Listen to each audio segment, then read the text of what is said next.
அனைவருக்கும் என் அன்பான வணக்கம். மக்கள்கிட்ட வாழ்க்கையில உங்களுக்கு எது ரொம்ப சந்தோஷத்தை கொடுக்குது அப்படின்னு சொல்லி நிறைய பேர்கிட்ட கேட்குறப்போ அவங்க எல்லாரும் சொன்ன நிறைய விஷயம் என்ன நினைப்போம், நம்ம காரு வேணும், பங்களா வேணும், எனக்கு இந்த பொருள் வேணும், அந்த பொருள் வேணும், விலை உயர்ந்த செல்ஃபோன் வேணும், விலை உயர்ந்த நகைகள் வேணும், விலை உயர்ந்த ஆடைகள் வேணும், இப்படி தான் நிறைய பேர் கேட்பாங்கன்னு நினைக்கிறோம் இல்லையா? இது கொஞ்சம் பேர் தான் இந்த மாதிரி கேட்குறாங்க. அவங்களும் ஒரு நிலைக்கு மேல கேட்கக்கூடிய ஒரு விஷயம் இருக்கு. கண்ணுக்கு தெரியாத ஏதோ ஒன்று அவங்க கேட்குறாங்க. எனக்கு நிறைய அன்பு வேணும், எனக்கு நிறைய நிம்மதி வேணும், நிறைய சந்தோஷம் வேணும், எப்போதும் சந்தோஷமா இருக்கணும், அமைதியான ஒரு இடம் வேணும், அமைதியான ஒரு சூழ்நிலை எனக்கு வேணும். இப்படி கண்ணுக்கு தெரியாத நம்மளால அளவிட முடியாத நிறைய விஷயங்களை மக்கள் கேட்குறாங்க.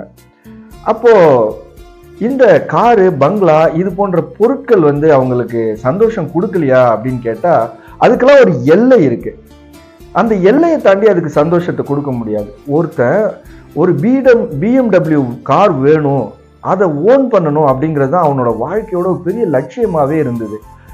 தன்னோட வாழ்நாள் முழுக்க அதுக்காக உழைக்கிறான், பணம் சேர்க்கிறான், எந்த விதமான சந்தோஷத்தையும் அவன் அனுபவிக்கல, குடும்பத்தோட டைம் ஸ்பெண்ட் பண்ணல, பிடிச்ச சாப்பாடை சாப்பிடல, பிடிச்ச உடையை உடுத்திக்கல, பிடிச்ச இடங்களுக்கு போகல.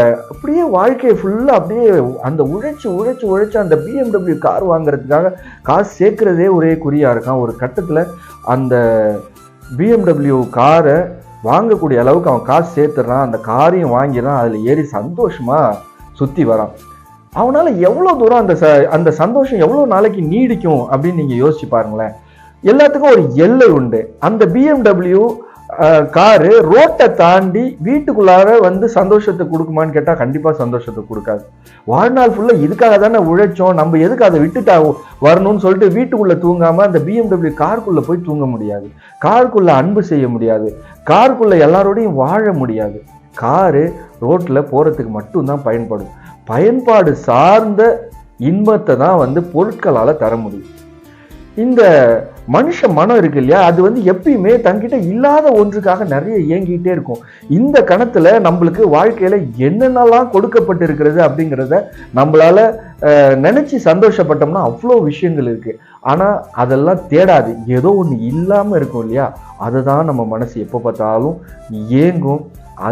அதை நாடி தான் மனசு ஏங்கி கிடக்கும். இப்போ அந்த ஏக்கத்தை ஒரு கட்டத்துல அதை தணிக்குதுன்னு வச்சுப்போமே.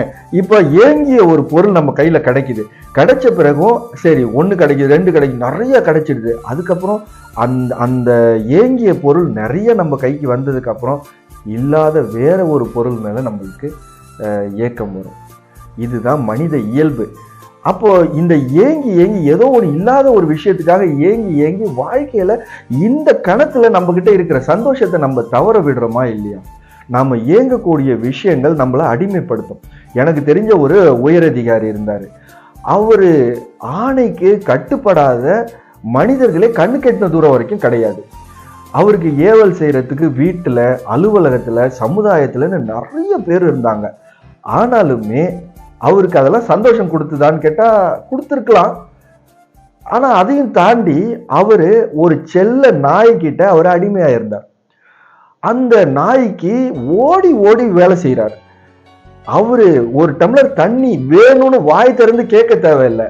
அவரு அப்படி நிமிர்ந்து ஒருத்தரை பார்த்தாருன்னா இந்த நேரத்துல ஐயா இதைதான் கேட்பாரு அப்படின்னு சொல்லிட்டு ஓடி எடுத்துட்டு கொடுக்கக்கூடிய மனிதர்கள் அவ்வளோ பேர் இருந்துமே அவரு அந்த செல்ல நாய்க்கு அடிமைப்பட்டே கிடந்தார்.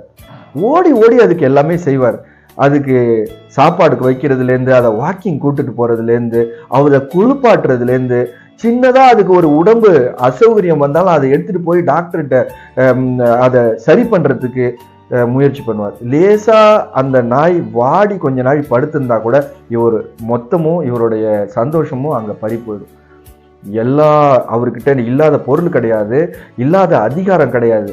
ஆனா அதையும் தாண்டி வேற ஏதோ ஒன்று மேல அவருடைய மனம் லயித்து கிடந்தது, ஏங்கி கிடந்தது. இந்த மாதிரி ஏங்கி கிடக்கக்கூடிய விஷயங்கள் நம்மளை கண்டிப்பா அடிமைப்படுத்தும். நம்மளுக்கு ஒரு பொருள் தேவைப்படும், இல்ல ஒரு விஷயம் தேவைப்படும், அந்த விஷயத்துக்காக நம்ம ஏங்கிட்டு இருந்தோம்னா நம்ம ஒரு கட்டத்துல அந்த விஷயத்துக்காக நம்ம அடிமைப்பட்டு போவோம்.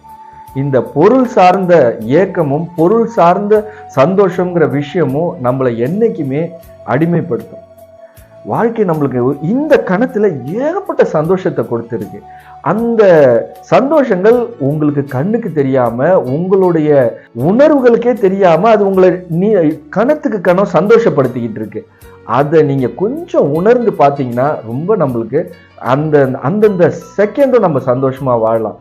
இவ்வளோ சந்தோஷத்தையும் தள்ளி வச்சுட்டு வாழ்க்கை நம்மளுக்கு நம்ம தோல் மேல சுமத்தக்கூடிய அத்தனை சந்தோஷங்களையும் தள்ளி வச்சுட்டு ஏதோ ஒரு விஷயத்தை நோக்கி நம்ம ஓடிக்கிட்டே இருக்கோம் இல்லையா?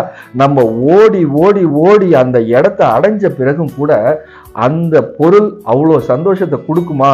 நீங்க எதிர்பார்த்த அதே டைமென்ஷன்ல அதே பரிமாணத்துல அந்த சந்தோஷத்தை அது கொடுக்குமான்னு கேட்டா அது அந்த சந்தோஷத்தை கொடுக்காது. இதுக்காகவா இத்தனை காலம் இவ்வளோ சந்தோஷங்களை நம்ம இழந்தோம் அப்படின்னு நினைச்சு நம்ம ரொம்ப வருத்தப்படுவோம். இதுதான் வாழ்க்கை. அதனால்தான் ஒவ்வொரு கணத்திலையும் வாழக்கூடிய மனிதன் என்னைக்குமே சந்தோஷமா இருப்பான். நம்மகிட்ட இந்த செகண்ட் என்ன இருக்கு?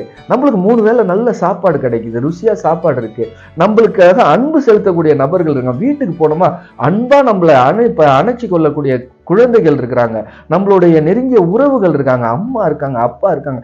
இதெல்லாம் இல்லாத மனிதர்களும் நிறைய பேர் இருக்காங்க. அவங்களுக்கு வேறு விதமான சந்தோஷங்களை வாழ்க்கை கொடுத்துக்கிட்டு தான் இருக்கு. அந்த சந்தோஷங்களை ஐடென்டிஃபை பண்ணி வாழ தெரிஞ்சவன் என்னன்னைக்கும் சந்தோஷமா வாழ்வான். எல்லாத்தையும் சிந்திச்சு செயல்படுங்க.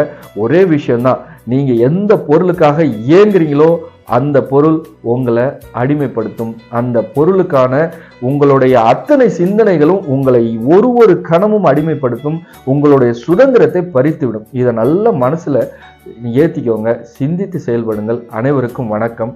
வாழ்க வளமுடன்.